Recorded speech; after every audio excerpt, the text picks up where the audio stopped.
Merci Madame Regnault-Roger. Nous allons regrouper toutes les discussions à la fin des 3 conférences parce que ça sera plus facile à organiser. Donc je vais demander maintenant à Monsieur André Fougeroux de faire cette deuxième conférence.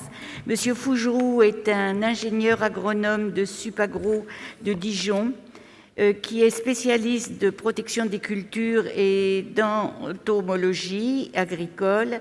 Il a occupé des fonctions au sein du service de la protection des végétaux du ministère de l'Agriculture, puis à l'Association de coordination technique agricole, avant d'être en charge du portefeuille insecticides et protection des semences, c'est Syngenta pour l'Europe, l'Afrique et le Moyen-Orient, et où il a exercé comme responsable national de l'agriculture durable en France.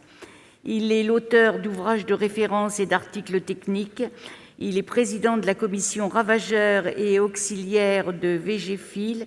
Il est membre du comité de rédaction de la revue Phytoma, la santé des végétaux. Il est membre correspondant de l'Académie d'agriculture de France. Et cerise sur le gâteau, il est aussi apiculteur amateur. Et dans cette seconde conférence plénière, Monsieur Fougeroux, vous allez nous présenter ou tenter de répondre à une des questions fondamentales de ce colloque et plus largement de la société. Quelle agriculture voulons-nous ? Alors, merci Madame la Présidente. Bonjour Mesdames et Messieurs. Je vois que la salle est très remplie et c'est impressionnant. Vu d'ici, en tout cas, c'est très impressionnant. Alors, effectivement, je vais vous parler de quelle agriculture voulons-nous, parce que finalement, Catherine Regnault-Roger vient de le présenter, le rôle de la chimie dans l'agriculture est très challengé, vous le voyez dans les médias presque tous les jours. Et donc, le lien entre le choix d'un type d'agriculture et l'utilisation d'un certain nombre d'outils innovants que peuvent être la chimie, la génétique, etc., c'est mis en cause quasiment tous les jours par la société française. Et donc la question, et je vous la pose, quelle agriculture voulons-nous ? En fait, on s'aperçoit qu'il y a une fracture entre citadins et agriculteurs qui se creuse quasiment chaque jour. Et tout ça, ça repose sur une vision qu'ont beaucoup de citadins quand on fait des enquêtes. Alors je vous ai mis ici une illustration de Martine à la ferme. Vous avez reconnu. Et donc, c'est un peu la ferme idéale vue par le public français, le grand public en tout cas, avec des animaux qui gambadent dans tous les sens, des enfants joyeux, un petit âne qui tire une charrette, enfin voilà. Et puis à côté, je vous ai mis une exploitation agricole qui se situe en Poitou-Charentes, donc une exploitation tout à fait classique, et vous voyez qu'on est loin de Martine à la ferme. Ce qu'on s'aperçoit, c'est que la plupart des gens manquent d'informations, quand ce n'est pas des fausses informations, des fake news. Et donc, on a de plus en plus un phénomène d'incompréhension, d'ignorance et de rejet. Alors, l'agriculture idéalisée, ça c'est ce que le grand public veut. Alors, Catherine en a parlé, il y a l'agriculture d'autrefois. Je ne sais pas si c'est... Voilà. Donc, vous avez ici encore les sarcleuses de lin, donc ces dames qui étaient chargées. Alors, on prenait des dames parce que c'était moins lourd que les hommes, donc ça abîmait moins les cultures. Voilà, je vous le dis.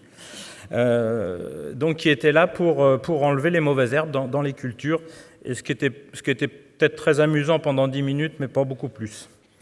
L'agriculture don d'une nature immanente, alors ça, c'est devenu aussi, la nature est devenue une espèce de choses complètement sacrées, sacralisées, et avec une vision très, très bonne de la nature, c'est-à-dire une nature qui apporte beaucoup de bonnes choses. Mais en fait, la nature, elle n'est ni bonne ni mauvaise, c'est la nature, c'est tout. Et dans la nature, il y a des bons côtés, il y a des côtés plus difficiles pour notre développement. Et puis après, il y a l'agriculture des rêves, donc c'est le paradis perdu, l'agriculture imaginée. Donc tout ça, c'est très loin de la réalité, vous vous en doutez bien. L'agriculture idéalisée, la première observation que fait le grand public par rapport à l'agriculture, c'est qu'il faut des petites unités. Vous avez tous en tête les discussions qui ont eu lieu sur la ferme des 1000 vaches. Et donc, voilà, donc les grandes unités sont rejetées par le public, avec par derrière la devise « Small is beautiful ». Une agriculture non spécialisée aussi. Ça, les gens n'aiment pas trop. On aime bien avoir... Et moi, quand j'ai fait des visites d'exploitation agricole avec du grand public, la première question que les gens vous posent, c'est « Où sont les animaux ?» C'est-à-dire qu'on pense que toutes les fermes doivent avoir des veaux, des vaches, des cochons, des couvées. Voilà. Donc, c'est malheureusement pas le cas. Et on a des gens qui se spécialisent dans leur production. Le retour aussi aux races et aux semences anciennes, ça c'est très à la mode dans le grand public, avec l'idée que les anciennes semences étaient bien meilleures que celles qu'on a maintenant. Ça, on vous le sert à tous les plats.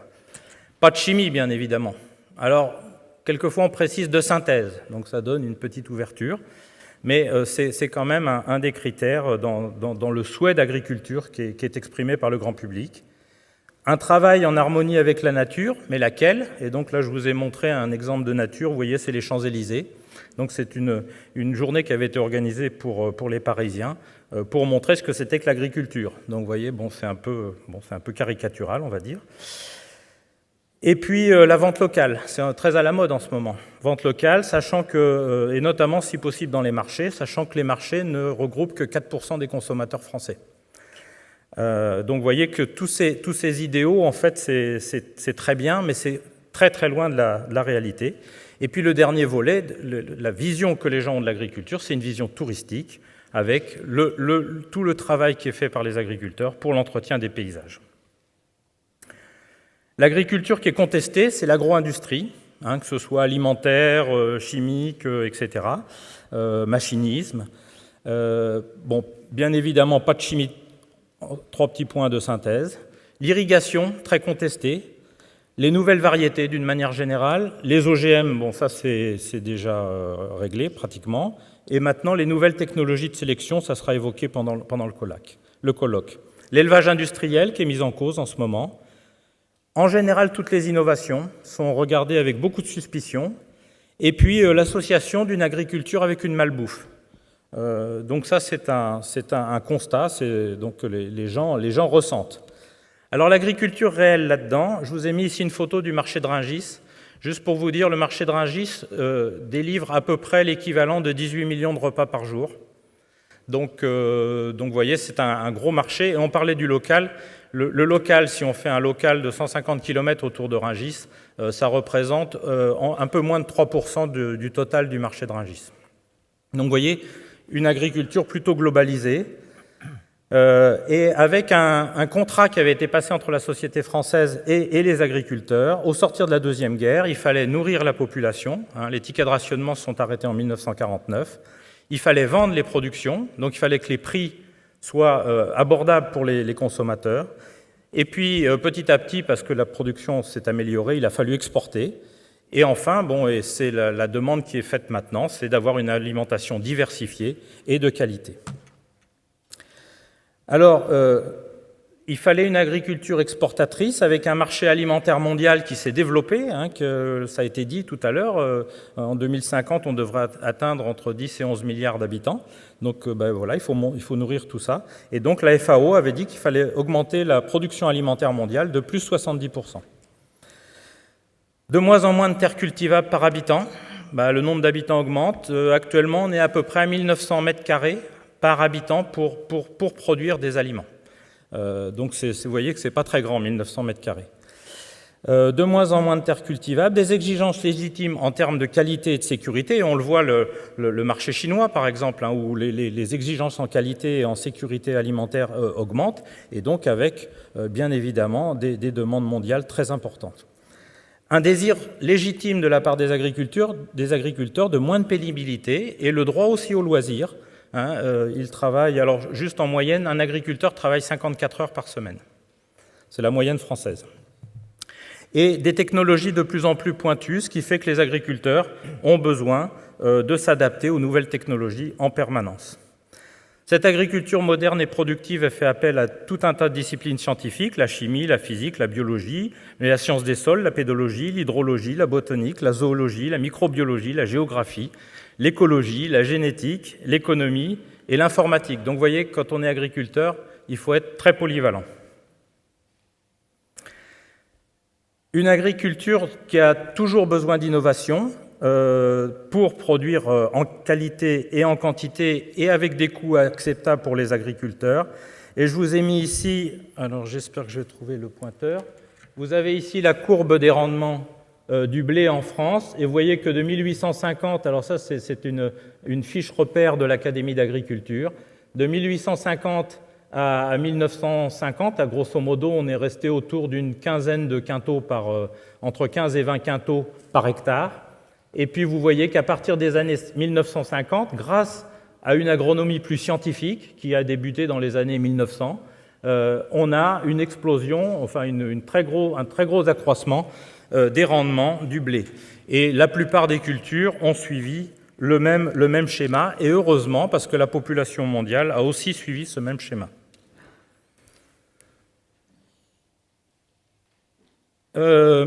L'agriculture donc a répondu aux objectifs qui lui étaient donnés à la fin de la Deuxième Guerre mondiale. Elle est devenue exportatrice, l'agriculture française est devenue exportatrice nette dans les années 1970.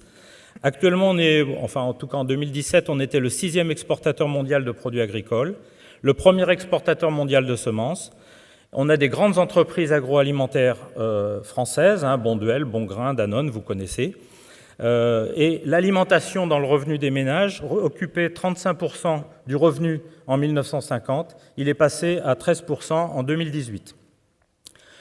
Le système alimentaire français, et ça on le dit jamais assez, pour la 3e année consécutive, a été classé comme le plus durable au monde. Donc le titre de la conférence, c'est la chimie et l'agriculture durable. Sachez que le système français est actuellement le 3e le plus durable au monde. Pour la 3e année consécutive, classé comme le plus durable au monde. Et donc ça, je crois que tout le monde peut en être fier. C'est une belle réussite de l'agriculture française. Alors il y a des faiblesses, tout n'est pas parfait. On a un déficit en fruits et légumes, puisqu'on importe 40% de nos fruits et légumes. On a un déficit en protéines végétales, notamment pour l'alimentation du bétail. Et on a une dépendance aux agrofournitures extérieures, notamment le soja, vous en entendez parler, bien évidemment, pour l'alimentation du bétail. Mais aussi, on importe du machinisme, on importe de la chimie, on importe des engrais et on importe de l'énergie. L'agriculture réelle donc, a aussi ses points faibles, il ne faut pas les cacher. On a un gros problème, c'est le renouvellement des agriculteurs et le manque de main-d'œuvre. Une perte de compétitivité de l'agriculture française. Alors voilà, ça c'est les agriculteurs, donc ce n'est pas toujours un métier facile. Vous voyez, on parlait de l'applicature champêtre. Ce monsieur qui ramasse les melons, je pense qu'il s'il fait ça toute sa vie, il risque d'avoir des problèmes de syphose au dos. Une perte de compétitivité de l'agriculture française. Là, vous avez la courbe des exportations en vert et la courbe des importations en bleu. Vous voyez qu'elles sont en train de se rejoindre. C'est-à-dire que les importations augmentent, les exportations ont tendance à se stabiliser. Et l'excédent, qui est les petites barres rouges que vous avez en bas, est en train de se réduire à zéro. Et on pense qu'on sera à zéro en 2023. Moins de biodiversité. C'est vrai que globalement, le secteur agricole, mais la France en général, on perd en biodiversité. Là, il y a un vrai enjeu pour l'avenir. Des problèmes de pollution, donc qu'il faut résoudre. Alors voilà, je vous ai mis les marées vertes en Bretagne. Et des crises sanitaires, qui posent des questions à l'agriculture. Des crises sanitaires, ici je vous ai mis une vache folle, si vous la reconnaissez. Voilà. Alors, il y a des défis à relever. L'autosuffisance alimentaire, je l'ai dit, et le ministre et la loi Egalim qui est en train de se discuter en parle souvent en ce moment. Et la crise du Covid a remis sur le devant de la scène cette question de l'autosuffisance alimentaire. L'autonomie des moyens de production, donc qui pose aussi la question de la réindustrialisation, parce que faire des tracteurs, il faut avoir des usines, faire des engrais, il faut avoir des usines, faire de la chimie, il faut avoir des usines. Le maintien des agriculteurs et de la main-d'œuvre. Alors c'est un problème français, mais c'est un problème mondial. Il faut savoir que 1,8 milliard de gens qui vivent dans les milieux ruraux vont migrer d'ici 2050 vers les villes, au niveau mondial. Donc c'est une population qui va quitter les campagnes pour aller... Et donc c'est un challenge pour beaucoup de politiques, que ce soit en France, mais c'est vrai aussi en Afrique, en Asie, etc. La restauration et la gestion de la biodiversité, qui est un grand challenge que les agriculteurs prennent à cœur, puisque l'agriculture couvre 53% du territoire métropolitain. La contribution à la réduction du changement climatique, avec la réduction bien évidemment des gaz à effet de serre par l'agriculture, et aussi une des opportunités de l'agriculture, c'est la possibilité de stocker du carbone. Alors pas autant que la forêt, mais il y a quand même des opportunités qui sont en cours d'étude. Et puis il va falloir probablement adapter les cultures françaises au réchauffement climatique. On a augmenté, je crois, de 1,1 degré en moyenne depuis 30 ans. On pense que les 1,5, ça va être difficile, les 2. Donc voilà, ça va changer la physionomie des cultures en France. Une meilleure connaissance et la protection des sols agricoles. Le challenge de la protection des sols est un challenge important. Et là, ça va nécessiter, Catherine en a parlé un petit peu tout à l'heure, des connaissances sur la chimie, le fonctionnement chimique des racines et des échanges entre le sol et les plantes. Et puis un dernier défi technique, c'est la gestion de l'eau, qui est beaucoup en débat en ce moment. Les désirs d'une autre agriculture, les Français veulent d'autres agricultures. Là, on parle d'agriculture biologique qui représente 8% des exploitations actuellement. On parle d'agroécologie, on parle de permaculture, de biodynamie, d'agroforesterie. Enfin, il y a des tas de projets comme ça. L'agriculture urbaine. Et puis, le désir aussi d'une agriculture vécue, celle du cadre de vie. Il y a beaucoup de néo-ruraux maintenant qui s'intéressent à leur cadre de vie. Et donc, il n'y a pas que la production agricole qui les intéresse, il y a aussi l'environnement de cette production agricole. Et donc, il y a un besoin d'un nouveau contrat entre la société et l'agriculture. Donc, cette fracture entre la ville et la campagne, ça résulte d'une incompréhension réciproque, l'ignorance des réalités, je vous l'ai expliqué, des soupçons croissants qui nous paraissent injustifiés sur la qualité et la sécurité des aliments, la méconnaissance de la balance bénéfice-risque, on l'a vu pour les vaccins, mais c'est vrai aussi en agriculture, une confusion entretenue sur l'image de l'agriculture dans les médias. Catherine a parlé d'un certain nombre d'émissions tout à l'heure qui donnent des visions très curieuses de l'agriculture, enfin qui nous choquent toujours un peu. Et puis une communication active des marchands de la peur. Voilà. Alors je voulais citer juste une petite phrase de Denis Beauchamp, qui est à l'association France Agritwitos. Les consommateurs doivent avoir conscience que leurs attentes sociétales doivent être cohérentes avec les dépenses alimentaires et donc le mode de production qu'il implique. Les agriculteurs produiront toujours ce que nous consommons et ce ne sera jamais l'inverse. Et en conclusion, là où les agricultures que nous choisirons doivent nourrir les populations, et là ça pose la question de l'autonomie, de l'exportation, des cultures non alimentaires, du développement des espaces naturels, de l'urbanisation qui est galopante. Vous savez qu'on perd 19 mètres carrés par seconde d'espace agricole en France. Réduire les mauvaises externalités environnementales, sociales, culturelles, limiter et s'adapter au réchauffement climatique, c'est un grand challenge de l'avenir, poursuivre les progrès technologiques, y compris en chimie, sans retour au passé. Et ce progrès nécessite des expertises scientifiques et des innovations publiques et privées. Et je voulais vous citer pour conclure une phrase que j'ai adaptée de Richard Buckminster Fuller, qui est un architecte. Il n'y a pas de crise agricole ou alimentaire, il n'y a qu'une crise de l'ignorance. Et je vous remercie de votre attention.